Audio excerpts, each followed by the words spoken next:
Your Facebook Lite app is stuck on preparing, please wait, or keep showing an error when switching to Wi-Fi, don't worry. In this quick video, I will show you exactly how to fix it. So let's get started.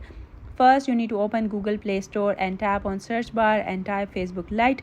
If you see an update button, make sure to tap it and update the app to the latest version. Outdated versions can often cause this loading problem.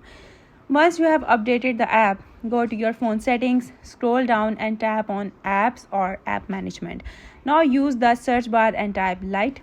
Tap on Facebook Lite from the list, scroll down and select storage.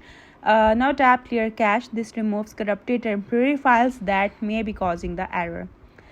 Go back one step and tap force stop. Confirm by pressing OK, and this completely shuts down the app so it can restart fresh. Return to your home screen and restart your phone by pressing and holding the power button. A quick reboot helps refresh your system and fixes small glitches. After your phone restarts, open the Facebook Lite app again. The preparing, please wait error should now be fixed successfully. And that's it for today's video. I hope you liked the video. Thank you for watching.